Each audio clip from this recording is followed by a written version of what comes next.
ዓለማችን ላይ የሚገኙት 79% የሚሆኑት ሚሊየነሮች የሀብት ምንጫቸው ከዝቅተኛ ደሞዝ ተነስተው እንጂ ከቤተሰቦቻቸው ወይም ከቅርብ ዘመዶቻቸው ምንም አይነት ውርስ እንዳልተቀበሉ የሚያረጋግጥ ጥናትን ያወጣው ዘ ናሽናል ስተዲ ኦፍ ሚሊየነር የሚል ስለ ሚሊየነሮች የሚያጠና መጽሐፍ በመጽሐፉ ጽፎታል። ታዲያ እነዚህ 79% የሚሆኑት ሚሊየነሮች እንዴት በትንሽ ገቢ ሚሊዮኖችን ማፍራት ቻሉ? እነዚህ ሰዎች የገባቸው አብዛኛው ሰው የማያውቀው ምንድነው? ታዲያ እንዴት ከ79% ከሚሆኑ ሰዎች ውስጥ አንዱ መሆን እንችላለን? በዚህ ቪዲዮ አብዛኞቹ ሚሊየነሮች የደበቁንን በትንሽ ደሞዝ ሚሊየነር እንዴት እንደሆኑ እንመለከታለን።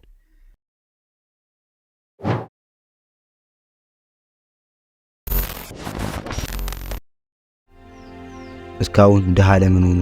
ብዙ ጊዜ ለራሳችን የማይረባ ምላሽ ስንሰጥ ዓለም ላይ የሚገኙት ሀብታሞች የሚባሉት በሙሉ የገንዘብ ምንጫቸው ከወላጆቻቸው እንደወረሱ እናስባለን።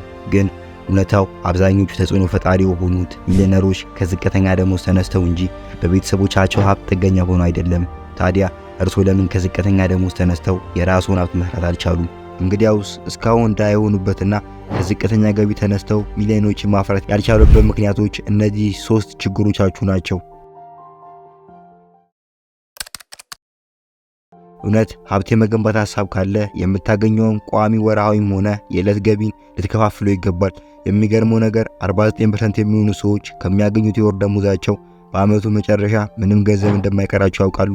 ምክንያቱም የምታገኘውን ገንዘብ ለቀዳችሁ የማትከፋፍሉት ከሆነ በእርግጠኝነት ድሃ መሆኑ የማይቀር ነው። በወር ከሚያገኙት ወርሃዊ ገንዘብ 50% የሚሆነውን መሰረታዊ ፍላጎቶቻችሁን ለሚባሉ ነገሮች ቢያወጡ ማለትም ምግብ፣ ለመኖሪያ ቤት፣ ለመጓጓዣና ጤናውን ያካታል። ይህ እንደናንተ አኗኗር የሚወሰን ነው። ቀጣይ 30% የሚሆነውን ገቢውን ለፍላጎቶቻችሁ ብታወጡ ለመዝናኛ ቦታዎች እንዲሁም ለተለያዩ ምግቦች ሊሆኑ ይችላሉ። ግን የ30% የሚሆነው ወጪ ለቅዶ አላስፈላጊ ከሚባሉት ውስጥ ነው። የቀረው አስፈላጊ ክፍል የመጨረሻው ቀሪው 20% ነው። ይህ ኢንቨስት መደረግ ያለበት ቀሪ ገንዘቡ ነው። ኢንቨስት ማድረግ ማለት ግን መቆጠብ ማለት አይደለም። ኢንቨስትመንት ማለት የመጀመሪያው ችሎታችሁን ለማሳደግ ገንዘባችሁን አውጥታችሁ አይዲያ መግዛት፣ ለምሳሌ ሜንቶርሺፕ፣ ቢዝነስ ለርኒንግ፣ ማይንድ ሴትን መገንባት ሲሆኑ ሌላኛው በሪል ስቴቶች በአክሲዮኖች ላይ ኢንቨስት ማድረግን ሊያካትት ይችላል። ነገር ግን በሪል ስቴትና በአክሲዮን ላይ ከ10 ዓመታት በላይ ሊፈጅብን ይችላል። ስለዚህ ይህ ደግሞ ወደ ሁለተኛው ችግሩ ይወስደናል። ዝቅተኛ ደሞዝ እያገኙ ከሆነ ብቸኛው መፍትሄ በጎን እርግጥ ሌላ ስራ መስራት ይኖርቦታል። ምክንያቱም አብዛኞቻችሁ በአንድ ስራ ይህን ሁሉ ያልኳችሁን በሙሉ ልታሳኩ አትችሉም። ምክንያቱም የወር ገቢያችሁ 10,000 ብር ቢሆን የሚቀራችሁ 20% በጣም ትንሽ ይሆናል። ስለዚህ ግዴታ በጎን የምትሰሩ ስራ ያስፈልጋችኋል። ታዲያ በዚህም የገቢ መጠናችሁ ያድጋል። ይህ ማለት ትንሹ 20% የሚሆነው በቂ የኢንቨስትመንት አቅም እንዲኖራችሁ ያደርጋል።